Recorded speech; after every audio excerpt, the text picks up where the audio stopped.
ou quoi?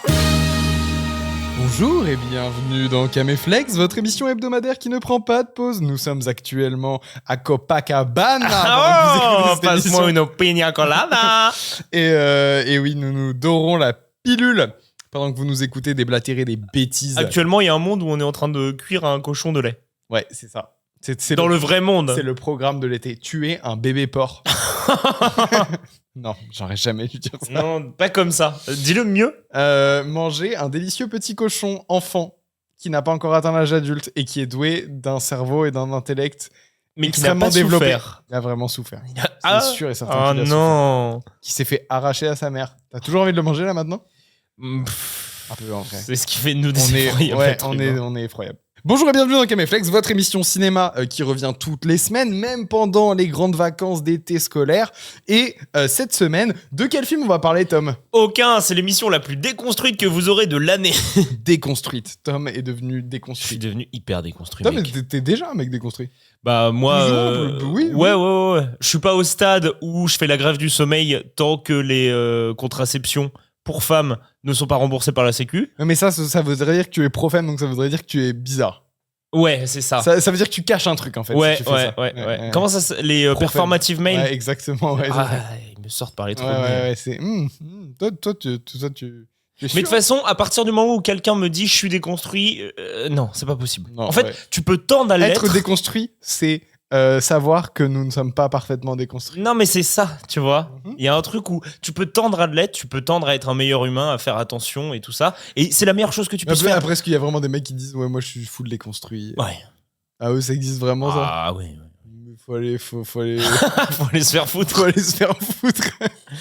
Non, essayez d'être la meilleure personne possible. Déjà, c'est super. Ouais. Mais bon. Tendre la main à son prochain. Et les oiseaux seront plus contents. Donc ouais, on n'a pas énormément de programmes cette semaine. Enfin, on n'a pas de programme de film. Mais on sait quand même les sujets qu'on va aborder. On sait de quoi on va parler.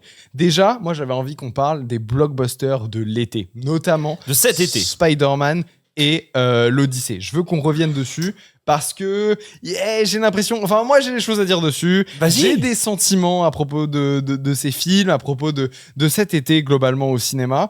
On va aussi faire un tout petit truc avec des reviews Letterboxd, si je ne me trompe pas. Je vais lire des reviews Letterboxd qui sont les tiennes. Ouais. Et on va voir si tu te rappelles de quel film c'est. Ok, c'est pas mal, ça. Mais du coup, tu veux qu'on parle des blockbusters de l'été, mais c'est quoi?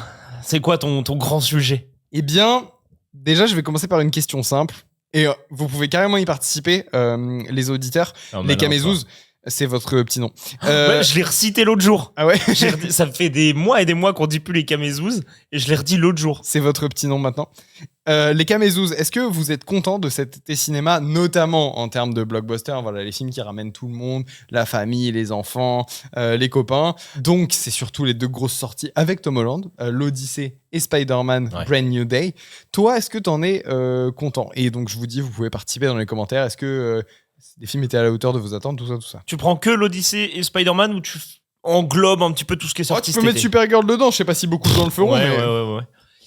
Je trouve que l'été passé, donc 2025, était plus intéressant que 2026. Ok. Parce que on a eu un été qui était très centré horreur avec des belles découvertes. On en a eu vraiment 5-6 comme ça dans le lot qui ont été... Chaque semaine, il y en avait un. Ouais, il y en avait cool, un. hein. On a eu de la merde aussi, mais on a eu des super trucs. Ouais. Et bon, l'horreur, c'est un genre qui permet... Qui peut vite te surprendre en plus. Ouais, qui permet aussi des propositions artistiques un petit peu différentes. Parce que ça fait partie des codes. Et donc... Non mais tu vois, même dans les films d'horreur de merde qu'on a vu l'année dernière, il y avait Clowns in a Cornfield. Non mais ça, je suis en désaccord avec toi. Mais non mais mec, il y avait plein d'idées de ouf là-dedans. Ah non, c'était nul. Ah, c'était super nul. C'était nul. C'était super nul. On va pas réécrire l'histoire, c'était nul à chier. Mais... Clown in a Cornfield, il y a des séquences, donc avec tout ce truc à la destination finale, / un peu les griffes de la nuit, qui était... il y avait de l'idée, il y avait des tentatives, et il y avait 2-3 petites scènes où je me suis un peu... j'ai eu un petit plaisir de spectateur. Et non. Ah ouais, non. Attends, non, ça c'était de la... Non, je confonds complètement. Je confonds complètement. Je confonds avec Whistle. Ah ouais, mais non. Ah non, Whistle avait des propositions marrantes. Clowns in a Cornfield, c'était effroyable, sa mère. Ah bon, ok, on est Oui, d'accord. non, c'était vraiment de la merde. Ah non. Ah, c'était un film qui aurait pas dû exister. Et ils sont rares, les films où je dis ça. Non, Whistle, tu vois, c'était vraiment pas bien. Et Alors, il me semble que quand on avait traité l'épisode, on n'avait pas dit que c'était pas bien. je crois que dans mon souvenir, c'est pas bien. Alors, avec du recul, c'est pas exceptionnel, mais les propositions des morts étaient sympas. Certaines. L'accident de voiture était foiré. Ah non, moi je trouve que l'accident de voiture était ouais sympa. Ok. Moi, j'aimais bien le truc dans la fête foraine. Je crois. C'est peut-être pas la plus réussie.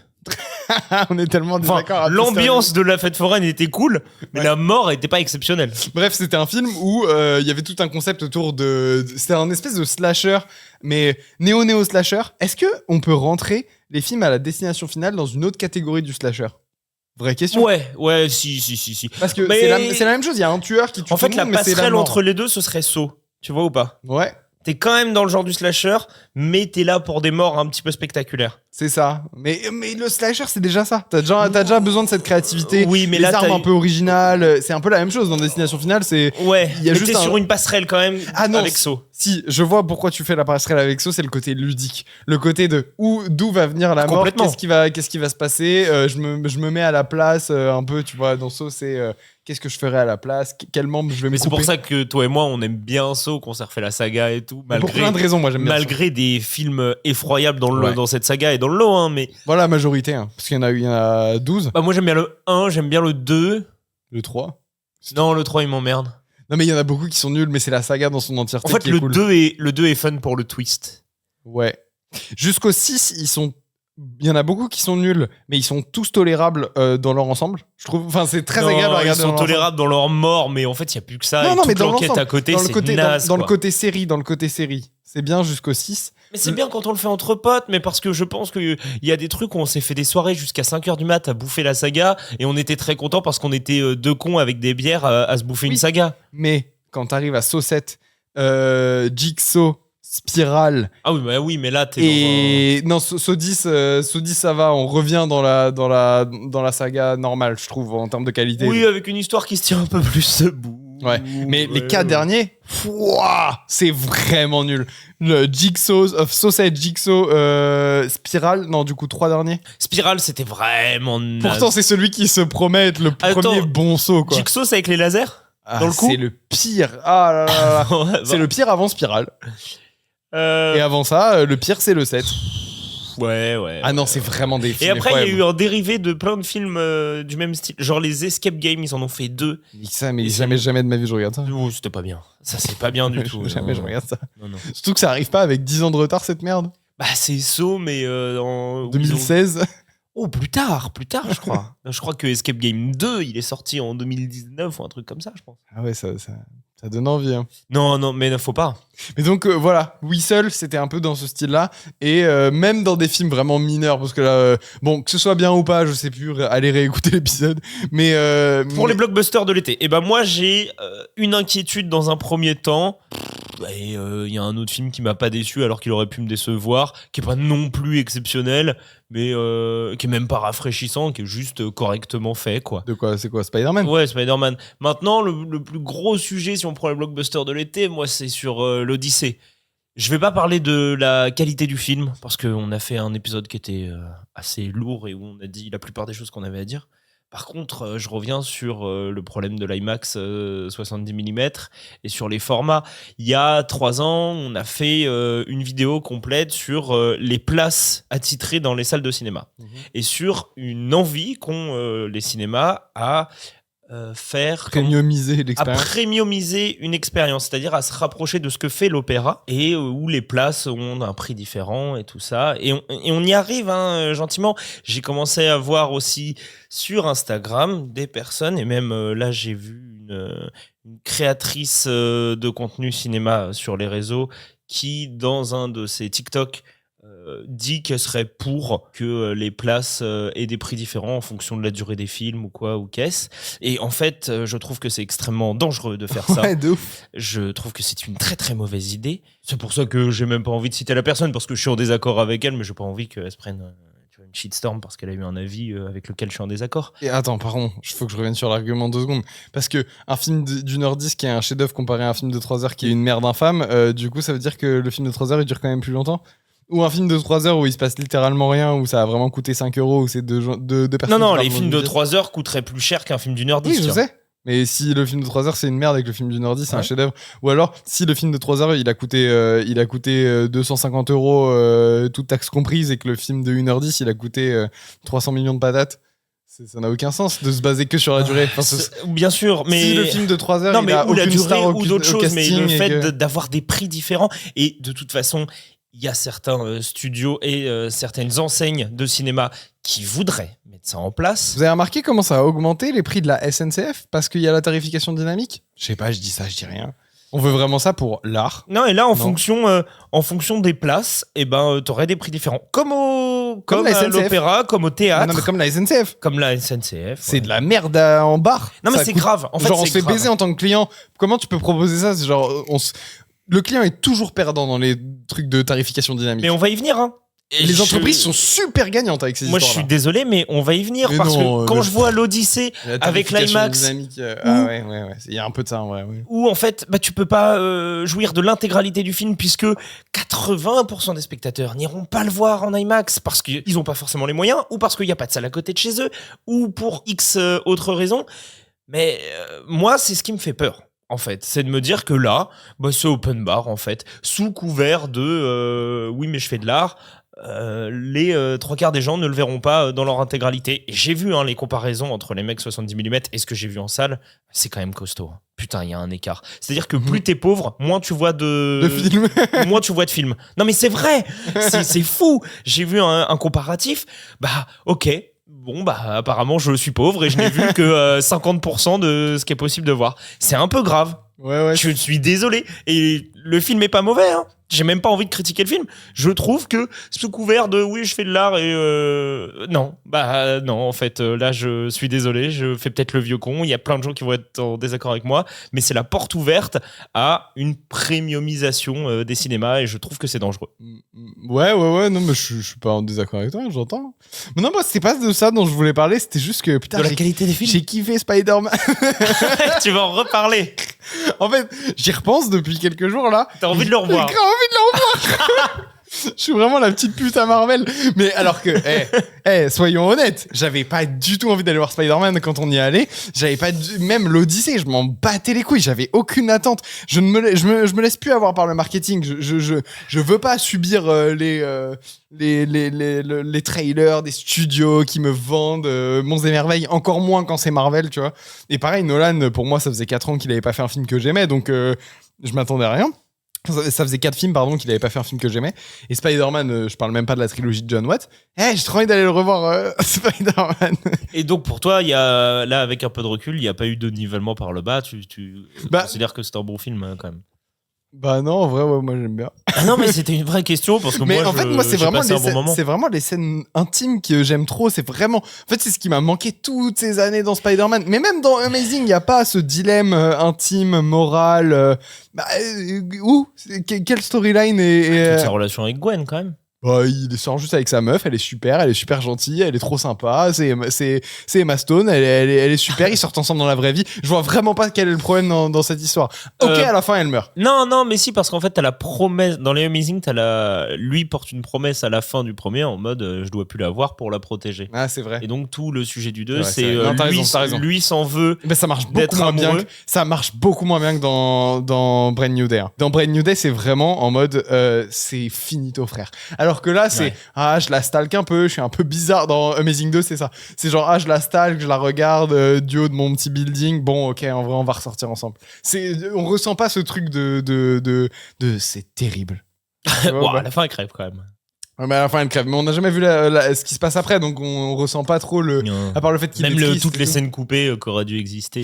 Et moi, je me souviens qu'au cinéma, j'étais content quand elle est morte, Gwen Stacy, parce que en fait, non, parce que c'est un truc qui est très célèbre des comics. Oui. Et quand ils l'ont fait, je me suis dit yes, trop bien, ils le font et tout. Et je me souviens être le seul connard à avoir applaudi comme ça dans la salle de cinéma quand j'avais, je sais pas, c'est sorti quand on avait quoi, 14 ans. Peut-être un peu moins. Et j'étais là, ouais. Et j'ai vu que personne rigolait. Du coup, personne est content. Il y a que moi là. Et donc parce que c'était le gros sujet avant que le film sorte, c'est est-ce qu'ils vont tuer Gwen ou pas. Et le fait moi je savais pas, je connaissais pas du tout l'histoire de Gwen Stacy qu'elle allait mourir. Donc j'étais juste surpris en mode Ah ouais. c'est lui-même qui l'a tué en essayant de la sauver et tout. Mais moi j'étais content là-dessus, mais je trouve que émotionnellement, ça marche pas sur moi. La scène est super belle, elle marche bien, visuellement c'est magnifique, mais genre je ressens pas vraiment de drame de. Oh, c'est à mon premier visionnage au ciné, ça avait m'avait marché choqué sur moi. Ah ouais, j'étais là en mode, ils l'ont fait quoi. Ah non, moi là ces scènes là. C'est ça que tu aimes aussi dans Brand New Day, que moi j'apprécie, c'est d'être jusqu'au boutiste. Non, là c'est un drame en fait. Il y a pas de retour en arrière. Alors on verra si les années nous donnent raison, et si les prochains films nous donnent raison ou nous ont donné tort, mais le fait que, non, là, tu vis un drame et il n'y a pas de retour en arrière, ça me contente. Ça me fait plaisir de dire, là, tu souffres. Et c'est normal, t'es obligé de passer par là. J'ai réfléchi à un truc. Ned, il avait pas des pouvoirs magiques avec la bague de Doctor Strange dans le film précédent. Pourquoi il a plus du tout ça dans Brand New Day ? Parce qu'il a oublié, non ? Mais il a oublié juste Peter Parker, il a pas oublié qu'il a eu des pouvoirs magiques. Ah ouais. C'est flou en même temps, cette histoire. Parce que je suis désolé, mais si tu reprends No Way Home, il y a plein de trucs qui ont tellement pas de sence. Non mais oui, mais dans le scénario de Home, que savoir comment le sort fonctionne spécifiquement, Ouais. Tu sens qu'en plus Brand New Day a envie de dire non, oubliez, arrêtez, oubliez tout. Faites comme les personnages, ça n'existe pas. Non, je suis très content en tout cas de ce Spider-Man et j'ai un peu envie d'aller le revoir. Alors, est-ce que je me redéplacerai au ciné ? Non, j'ai des vacances à faire. Ouais. Et je pense que c'est plus ça que je vais prioriser. Mais quand je rentrerai, quand il sortira en Blu-ray, peut-être, tu vois, je me le remettrai. Tu vas te le prendre en Blu-ray. Mais en tout cas, c'est le moment où, tu sais, quand tu vas regarder tous les Spider-Man, et tu squeezeras bien la trilogie de John Watts. Putain, par contre, dans les salles, c'est le dawa.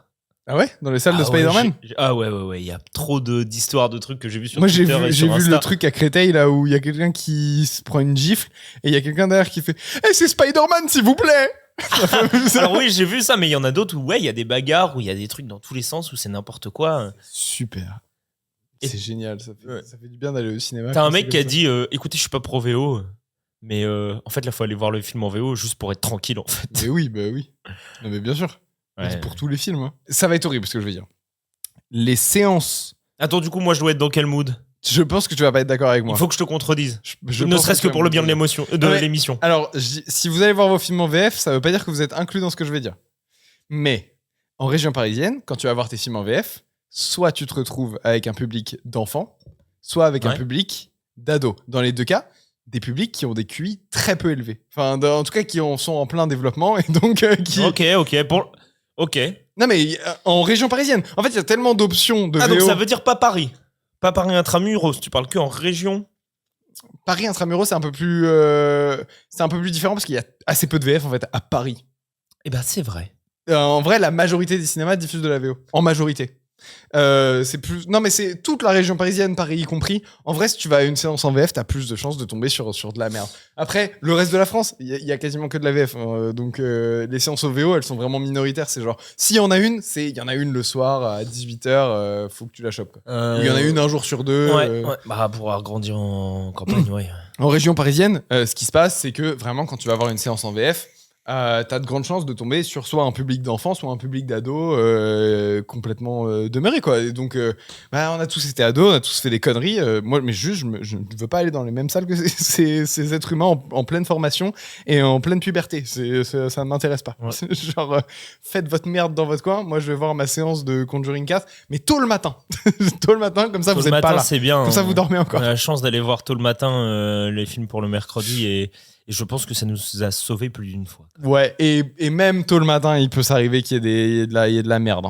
À 9h, il y a des gens qui se réveillent pour casser les couilles. J'ai eu des bonnes surprises comme pour Obsession où j'y étais allé à 17h et pareil. La salle était remplie et les gens étaient hyper respectueux alors que... J'ai eu la même séance que toi. Le public, je me suis dit, oh putain, non merde, effectivement. Et là, on était intramuros, c'était Châtelet-Les Halles. Ah ouais. C'est le tout venant, Châtelet-Les Halles. Ah non, mais surtout, ouais, voilà.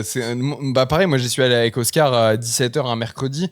Obsession, et donc là je vois tous les jeunes qui rentrent dans la salle, etc. Les meufs qui commencent à faire des snaps et tout, et je suis là. J'ai eu exactement ça, et le film a démarré, tout le monde a fermé sa gueule et j'ai dit vous me redonnez foi. On a eu la même séance que toi, et genre les seuls cris, les moments d'émotion, les moments d'effervescence, c'est parce que le film les incitait, ouais, c'est ça. Donc c'était super, parce que t'as pas non plus envie que la séance elle soit morne et mais par contre j'en ai eu d'autres où le Conjuring là, le dernier en date, c'était quel enfer. Ah bah moi c'était horrible, j'avais des jeunes qui vapotaient devant moi. Non mais quel enfer. Mais ouais, bah, c'est genre. Moi aussi, j'ai eu 14 ans et je pensais que j'étais. Mais non. C'est pas la seule. Je suis désolé, ça c'est un désaccord qu'on a, mais c'est frère, pas la seule ici, raison. ils sont Non, en il y a un groupe. truc d'éducation Il aussi. y a un truc de groupe de 14 ans. C'est pour ça que je mets pas tous dans le même panier, même si bon, il y a aussi un Non, truc mais de. si t'es en bande d'ados de 14 ans, t'es sûr qu'ils vont casser les couilles en fait. Oui, C'est mais pile après il y l'âge, a. hein. C'est pile cet âge, c'est 14 ans. Ouais, mais Tu il y sais, a casser les c'est couilles et 14 ans. dépasser la limite du cassage de couilles. Ouais, c'est ça. Oui, non, Alors, oui. si tu vapes, que tu mets ton téléphone, que tu gueules dans le ciné, là tu dépasses les limites de ok, t'es un peu débile parce que t'es ado. Mais c'est. Là, il y a un truc En d'éducation tout derrière. cas, ceux qui font ça, c'est toujours les groupes de jeunes de 14 ans. Moi, je suis quand même content de cet été des blockbusters finalement. 2 films qui étaient les plus gros films attendus de l'été, dont je n'attendais Là, ça va être un absolument peu plus calme. Et ouais. Il y a Oak Street. Non, c'est cette semaine, Tom. Et que, désolé, hein, mais on en parlera dans 2 émissions et voilà. C'est l'un de mes réals actuels préférés et on va pas voir son film. J'ai envie de me trucider. Ouais. On a aussi, comment ça s'appelle, le film qui sort cette semaine et qu'on n'a pas vu.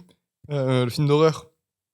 Un film d'horreur. Undertone, que j'avais trop envie de voir et qu'on Inconnu loupe. au bataillon. Il sort cette semaine. Allez le voir au cinéma, dites-nous ce que vous en avez On pensé. devait aller voir. Ah, donc maintenant, c'est les gens qui viennent nous dire ce qu'ils ont. Faites un Ok. podcast et envoyez-le nous. Et ouais, la fin de Oak Street, putain, j'avais tellement envie de le voir, mais on le rattrapera d'ici 2 semaines. Tom, il y Ouais. avait un petit truc avec des reviews Letterboxd, non? Tu veux y aller? Ouais. Ok. Donc, en gros, alors moi, je pense que je vais devoir m'y mettre à un moment, mais il va falloir que je fasse des reviews Letterboxd parce que sinon, mon compte a un Sinon, intérêt. t'as. Moi, c'est juste pour log. Pour l'instant, je l'utilise vraiment juste pour log les films, dire ce que j'ai aimé et ce que j'ai pas Sinon, t'es aimé. mort socialement, mec, en fait. Je m'en cogne un peu, mais bon, peut-être qu'il y a un côté marrant aussi à laisser des petites reviews. Ça peut être sympa. Toi, t'en fais. T'en fais pas depuis très longtemps, mais t'en fais. J'en fais pas pour tout. Pour tous Et les t'en films. fais pas pour tout. Mais dans ce que t'as fait, il y a des trucs où va falloir que tu retrouves de quoi t'étais en train de parler. Ouais, ok. Je te prends un exemple lambda. Ça pue la merde. Oui, c'est ma critique construite et réfléchie. Ah, je n'ai aucune idée de ce que c'est. C'est un film sorti. Cette année, non? Alors, on dit que le film est en 2025, mais on l'a vu cette année, oui. Il est arrivé un peu plus tard, je crois, chez nous. C'est un blockbuster? Non. Ouais, C'est une comédie française. c'est pas du tout une comédie française, c'est un film ricain. C'est un film d'horreur? Ouais. C'est Primate. Ah ouais, c'est Primate. Ah, C'est Primate que t'as vraiment détesté. Moi, j'ai moins détesté que toi. c'est effroyable, c'est l'un des pires films d'horreur que j'ai vu ces 24 derniers mois. Moi, il y en a un qui est. Ouais, tu vas le trouver automatiquement, mais c'est plutôt marrant. Les Affranchis du Zizi, désolé. Boogie Night. Ouais, c'est Boogie Night. Qui est un putain de film, hein, Boogie Ouais, Night, c'est vraiment pour ceux les qui l'ont affranchis pas vu. avec du zizi. C'est les Affranchis. Ouais, en vrai, c'est pour le coup. C'est filmé comme les affranchis, c'est hyper inspiré des affranchis, c'est vraiment ça imite presque la mise en scène de Scorsese, mais avec le porno. Ah, si, j'en ai une qui est super. Et je crois que c'est moi qui t'ai. Je crois que c'est une idée que je t'avais donnée pour la review. Ah ouais, je m'inspire des autres pour Non, les il y en a Letterboxd. qu'une seule, mais je crois que celle-là, c'est une connerie que C'est je quoi t'ai dite. Le commentaire que t'as mis, c'est waf waf. C'est un truc avec un. Ah oui, si, mais c'est parce que. Non, on en discutait en sortant de la séance. C'est Good Boy. C'est Good Boy. Good Boy, le film qui est du point de vue d'un chien. Je me suis dit, c'est hyper drôle si tu fais une critique En chien. en chien. T'en as quand même le log pas mal. Et la plupart, c'est des films d'horreur aussi. Hein. C'est celle. Il y en a où je suis. C'est le but de tous les cinéphiles, les petits merdeux sur Letterboxd, c'est d'être en haut des reviews Letterboxd. Et il y en a 2-3 où je suis bien placé. Les furies en sueur, là. Les furies en sueur, là, je sais plus. C'est très drôle. En fait, quand tu sais le film, tu te dis pourquoi c'était venu par la tête. Enfin, je sais pourquoi. Mais c'est un film dont tu as détesté le visionnage Ouais. pour sa VF. Attends, c'est Ouais, tu l'as, je crois. le Pixar. Non. C'est pas Jumpers. Non, mais c'est un dessin animé, ouais. Les furies en sueur. Ah, pourquoi je le trouve pas? C'est DreamWorks? Non, c'est pas. Ah, si, c'est peut-être DreamWorks. Si. T'es sûr? Bah, il me semble. Peut-être DreamWorks. Si, Les si. furies en sueur, les furies en sueur. Je sais plus. C'est parce qu'il y a un loup en premier personnage. Ah, les Bad Guys. Ouais. Ah ouais, c'est. Ah ouais. Alors, c'est ouais, pour ouais. le premier des Bad Guys que t'as dit les furies en sueur. Ouais, Là, ouais. le Bad Guys 2, t'as mis juste ignoble cette VF. Ouais, c'était vraiment de la merde la VF des Bad Guys 2. Qu'est-ce que j'ai? Ah, si, bah, le twist est beaucoup moins fun que dans le 3. So, Non. Conjuring. Non, mais t'es avec So, tu. Non, ouais, on est sur film d'horreur. Le twist est beaucoup moins fun que dans le 3. Ça fait partie des sagas qu'on s'est maté. Et dont il y a eu un nouvel opus. Souviens-toi l'été dernier. Ouais, le dernier. Évidemment. Le twist du 3, c'est que on vous spoil le 3. C'est une effroyable merde. Hein. C'est un direct ou vidéo et tout qui ressemble à Ah non, rien. mais c'est même pas obligé de le voir pour comprendre. Le twist du 3, c'est dans les deux premiers, donc c'est comme Scream, à la fin, c'est un des membres de la team qui est peut-être ou pas le tueur. Et dans le 3, c'est un zombie fantôme qui se téléporte. Ah non, mais c'est son importance. Et c'est génial. Ça a son importance. Il y en a une où j'ai dit, oh, ce serait bien que ce film-là sorte en 4K. C'est Heathers, il est plus disponible parce que il est out of stock là maintenant, mais il ressort le 23 septembre en Blu-ray 4K sur la boutique Cameflex. N'hésitez pas à aller faire un tour. Ah, chiant. Je sais pas. Alors, en tout cas, apparemment, ça a été très chiant. Chiant. Un film long, un film. Je pense, moi, je l'ai pas vu. On va dire que. Si, c'est le film français. C'est un film français? Pas du tout. C'est avec The Rock. Ah, c'est la mère de Safdie, là, du frère Safdie, là. Ouais. J'ai même plus le nom, je m'en fous, c'était nul. Qu'est-ce que j'ai... Fury Road mythe, l'incroyable Hulk de Louis le Terrier. C'est Hope au Festival de Cannes. Qu'on a hâte de revoir. C'est vraiment ça. C'est vraiment Fury Road qui rencontre l'incroyable de Hulk. La version qu'on a eue, c'est ça. Je suis très curieux de savoir ce Je suis pas sûr qu'il l'upgrade en termes d'effets spéciaux. Et là, ouais, dans les derniers meilleures destinations de vacances pour Waking Friday, dont on parlera la semaine prochaine. La semaine prochaine. On fait le teasing de la semaine prochaine? Vas-y. La semaine prochaine, on parlera de quoi, Tom? On parlera de la Palma di Oro. En italien, ça veut dire la palme d'or. Donc, qui est Fjord, avec Sébastien Stan, Renate Reinsve, de la violence sur les enfants, enfin bref, que des bonnes choses. Et aussi de Wake in Fright, qui est un film que personnellement j'adore et qui ressort en 4K dans les salles. Et on va vous expliquer pourquoi il faut absolument que vous alliez le voir au cinéma. Parce que il faut vraiment que vous alliez le voir au cinéma. Bon, alors Nico, on fait toujours des caisses, mais c'est un bon film. C'est un chef-d'œuvre. Un très bon film. C'est un pur chef-d'œuvre. Mais vas-y, c'est que toi, comme je le disais dans l'émission passée, c'est ton genre de prédilection aussi, donc tu fais genre... Ouais. En vrai, ils sont pas nombreux en plus, hein. Ouais, ils sont pas nombreux. Mais vous en saurez plus la semaine prochaine. Donc on se retrouve, on clôt l'émission. Je t'en fais un dernier. Ah ouais, vas-y. 1h45 sans aucun conflit ou péripétie, c'est très très long. 1h45 sans aucun conflit ou péripétie. C'est très très long. C'est un film qui est sorti cette année, hein. Ouais, ça me dit un truc. C'est un film français? C'est un film américain. C'est un film américain. C'est un film américain où il y a des stars au casting? Il y a une star au casting, et c'est une star récente. C'est Glenn Powell, c'est Ouais. j'ai plus le nom du film. How to Make a Killing. Ouais, ça, ah oui, c'était, ouais, il y a pas de péripéties. Ouais, c'est du tout droit, hein, il y a pas de... Alors que c'est vraiment le concept du film, c'est d'avoir des péripéties. Il y a pas d'embûche, ouais, dans ce film-là. C'est juste, je dois tuer machin, je tue machin, au suivant, jusqu'à la fin, jusqu'au climax. Je me disais quand même, là, on parle pas trop de films. Si, quand même, là, vraiment, on n'a parlé que de films. Ah, l'émission a commencé. L'émission a commencé. Ah, pardon, je ne savais pas que l'émission avait commencé. Si on devait faire une petite reco, tu vois, un truc un peu où les gens ils penseraient pas à regarder ça, mais on leur proposerait un petit truc à regarder, sans forcément trop en dire, mais pas le film dont tout le monde parle. Ça peut être n'importe quelle époque confondue, n'importe quel genre confondu, un petit truc que t'as vu dernièrement où tu te dis waouh, faudrait que je le revoie, qui serait un peu sympa. Peut-être. Pour contextualiser plus, on se dit un jour et on dit, tu vois, genre, ok, ce serait un film à mater un samedi soir ou un truc comme ça. Si vous voulez un film qui va vous retourner le cerveau, vous avez jamais vu un film aussi bizarre, je vous conseille Jesus Shows You the Way to the Highway. Jésus vous montre la voie vers l'autoroute.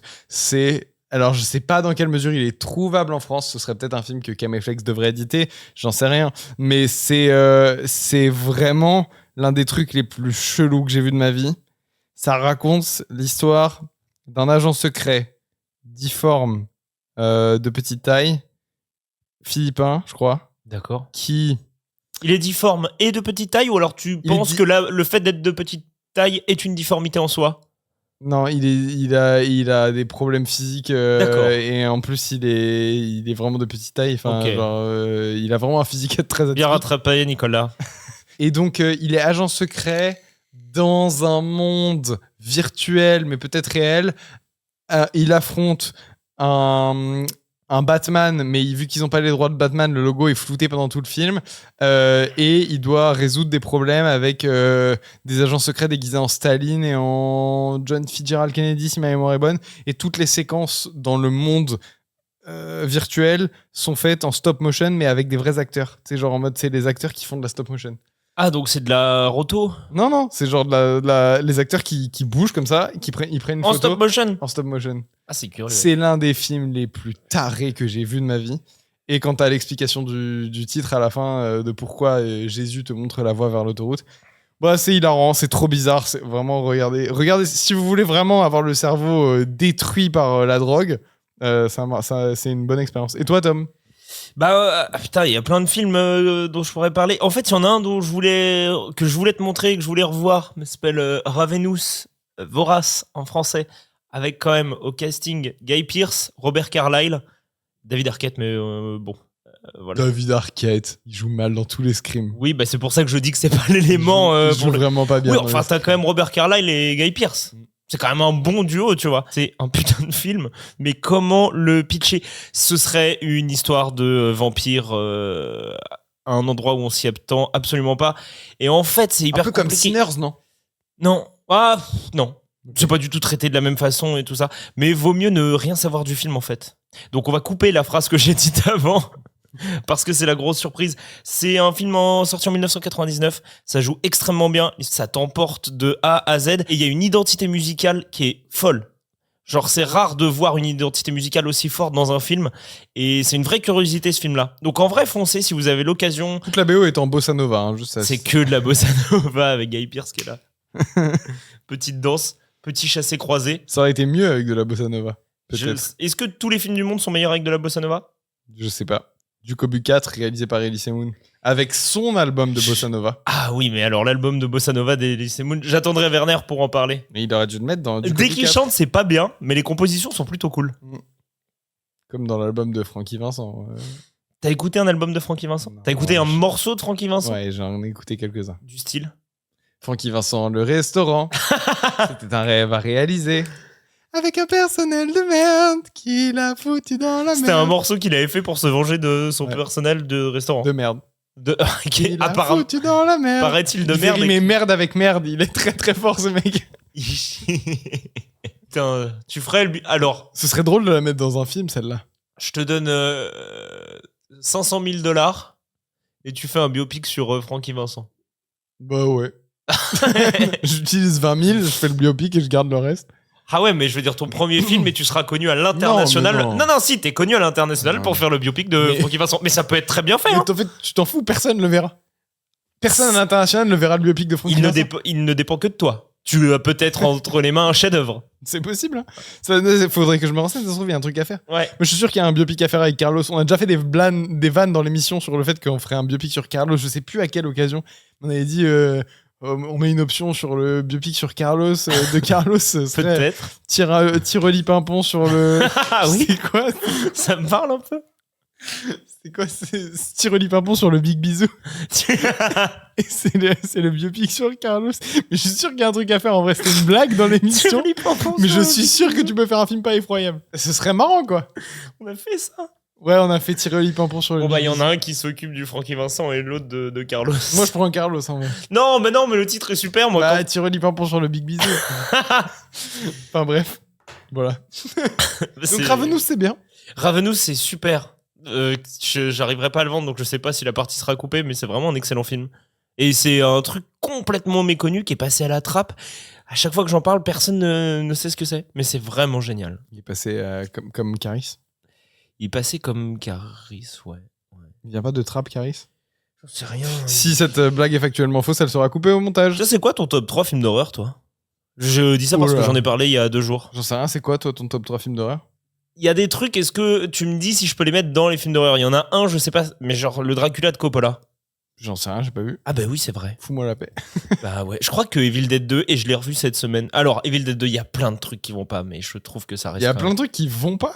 Bah non, mais si. Je veux dire, le film est exceptionnel et tout est hyper généreux et c'est hyper jouissif comme visionnage, c'est hyper créatif, mais c'est quand même hyper foutraque.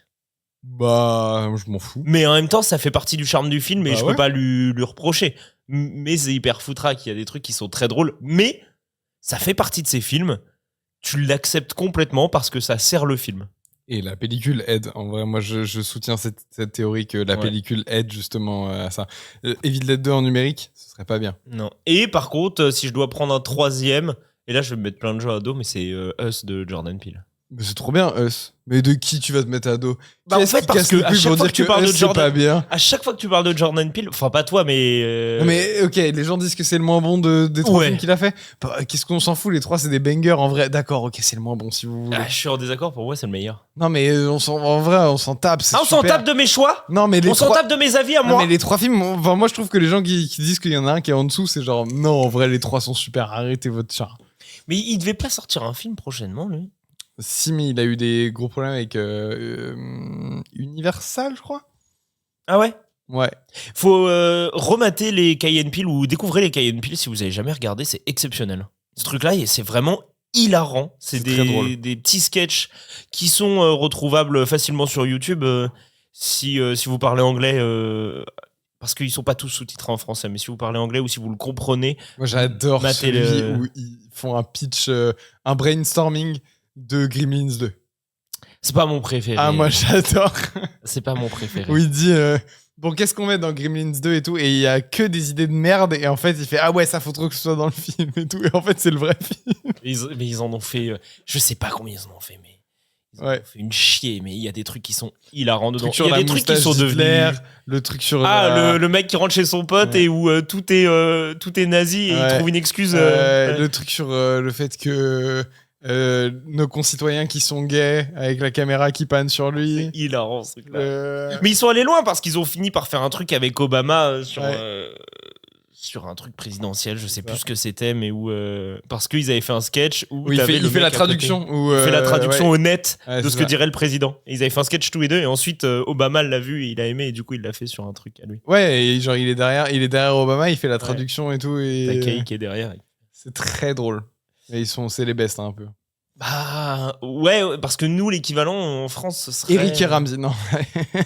Palmacho qui était dans la même idée de faire des sketchs un peu comme ça, mais c'est quand même vachement plus poussé ce que font Key & Peele. Même en envie de cinéma, tu sens qu'en fait ça a trop servi, particulièrement à Peele quand même, parce que lui il est passé derrière la caméra, alors que l'autre il est plus resté en tant qu'acteur, souvent dans des comédies, pas forcément toutes bonnes. Super Mario le film. Ouais, je l'avais vu dans un truc avec James Franco aussi et Bryan Cranston. Ça te donne envie en tout cas. Non, c'était pas génial. Ça m'étonne pas du tout. Non, bah c'était déjà une époque où je crois que il faisait plus trop de films avec ses camarades. James Franco. Ouais, pour des raisons. Est-ce que vous avez suivi quand même le fait que James Franco, depuis quelques semaines sur TikTok, il poste des vidéos de lui en train de montrer des vraies vidéos d'aliens? T'as pas suivi ça? Non. Je te jure que c'est vrai. Ah, mais... Il fait ok, l'information là, on me l'a confiée, je vais la révéler avec vous, vous allez voir, c'est ouf. Et il montre une vidéo de mecs qui sont déguisés en aliens. C'est pas des vannes? Dans un jardin. C'est pas une vanne. Déguisés en aliens dans un jardin en mode. C'est du faux quoi. Et il le tourne pas en foutage de gueule? Non, ça se voit qu'il est. Bah ouais, c'est vrai que j'avais vu une vidéo où il apparaissait et il a pris un coup dans la gueule quoi. Ouais, il est. C'est le bruit d'une porte, ça. Hein. Ouais, mais c'est la porte, il faut. Il faut huiler un petit coup de WD-40. Ouais, faut pour lui remettre un petit coup de neuf. Ah ouais, non, ça a pas l'air d'aller. Hein. Mais fuck ce mec, quoi. On se retrouve la semaine prochaine pour Fjord et Waking Fright de Ted Kotcheff. Comment tu le Waking Fright ou Outback ou Réveil dans la terreur. Réveil dans la terreur, le nom français. Réveil dans la terreur. Réveil dans la terreur. Et ben, je peux te dire que tu vas bien te terrifier, mon vieux. Si je peux te le vendre, la semaine prochaine, tu es terrifié. Parce que, ça touche des enfants. C'est terrifiant. Tu sais qu'on a des auditeurs belges. J'ai une paire de moi, d'origine belge. Alors, peux. Si on a des auditeurs belges, sachez un truc, c'est que l'accent belge, je reste plus d'un jour et demi en Belgique. Je prends l'accent belge tout de suite. Mais ouais, mais par sympathie. Mais non, mais il y a un truc. En fait, je trouve que votre accent, il roule sur la langue mieux que l'accent. Et si je t'emmène au Congo, par exemple? Allez, bonne fin de journée à tous. Et on vous souhaite le meilleur. On vous dit à la semaine prochaine. Ciao. Tu veux dire que c'est un peuple pas aimable? Ciao. Allez, à la semaine prochaine. Des bisous. Ciao. Vous êtes complètement tapés ou quoi?